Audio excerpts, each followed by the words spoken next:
All right, today we're going to jump right into a single, really powerful idea from A Course in Miracles. It all comes from lesson 266. And honestly, it's a concept that can completely flip how you see yourself and, well, everyone else. So let me just start with this question. Think about all the conflicts in your life, the arguments, the frustrations, that feeling of just being at odds with people. What if all of that comes from just one single misunderstanding about who you really are? That's the idea we're going to unpack today. Okay, so to really get this, we've got to start with the problem. We're going to explore what the Course calls the illusion of separation, which, is that very deep, very human feeling of being all alone or disconnected from everyone else. So you can kind of see two different ways of looking at the world here. On one side, you have the ego's view, and that's our default setting, right? We see ourselves as these separate individual beings, which pretty naturally leads to conflict. But then there's this other side, a deeper truth, one that's built on interconnectedness, on unity, and the compassion that just flows from that. And this is the key thing right here, the definition of separation. The Course is very clear that it's an illusion. It's this powerful belief that we're all just separate little islands floating around. And according to this teaching, this one belief is the root cause of pretty much all our conflict and suffering. It's the whole problem in a nutshell. So, if feeling separate is the big problem, what's the solution? Well, that brings us to who we really are. It brings us to what this lesson calls our true identity, the holy self. And this sentence, this is the heart of lesson 266. My holy self abides in you, God's Son. Now listen to that closely. It's not just saying that you have a holy self. It's saying that my holy self, the one true self, lives in you too. It's in everyone. So what is this holy self exactly? Well, you can think of it as our real, divine identity. It's not the personality or the ego that we walk around with every day. No, this is something deeper.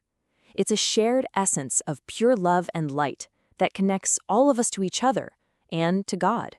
And this is what flips everything on its head. It's the real game changer. There aren't, 8 billion separate holy selves running around. There's only one. One single, shared, divine essence that we are all a part of. My truest self is your truest self. And when you really get that, it unlocks everything else. So you might be thinking, okay, I get the concept, but so what? What does it actually do for me? Well, it changes everything.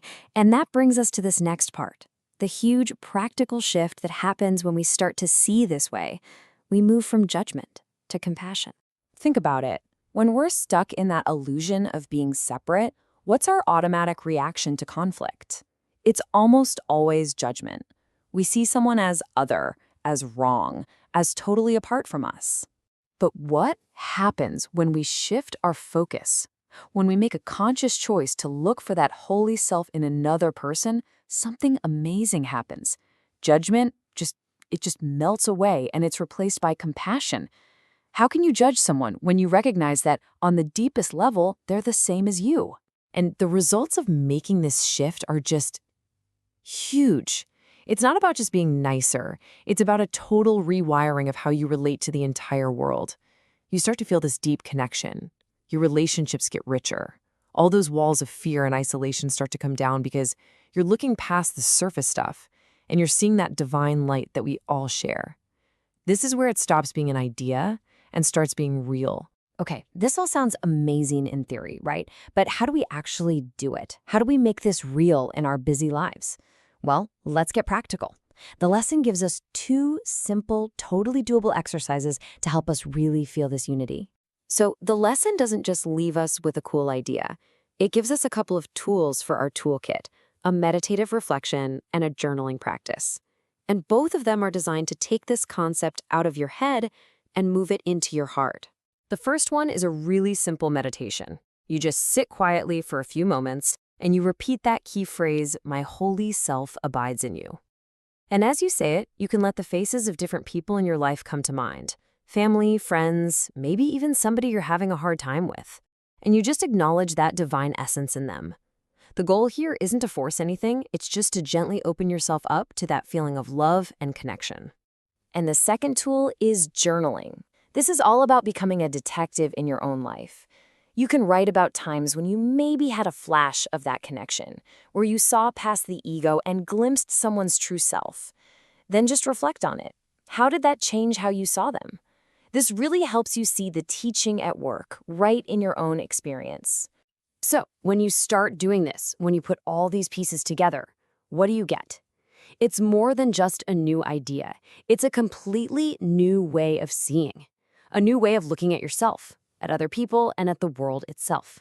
And really, it all boils down to this choice that we have. In every single moment, we can live on the left side of this chart, based on illusion.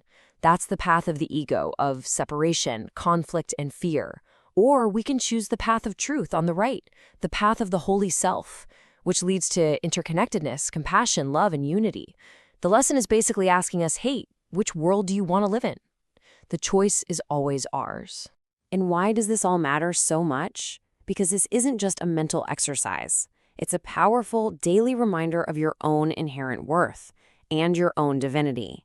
And when you see it in yourself, you can't help but see it in everyone else too. It's the key to dissolving those walls we build around our hearts. And so that's where I want to leave you. We started with a question and we're ending with one, but this one is for you to carry with you. The lesson is really asking us to ponder this. How does really recognizing that my holy self abides in others, how does that actually change my day-to-day interactions, my relationships? Thinking about that, that's where the real transformation begins.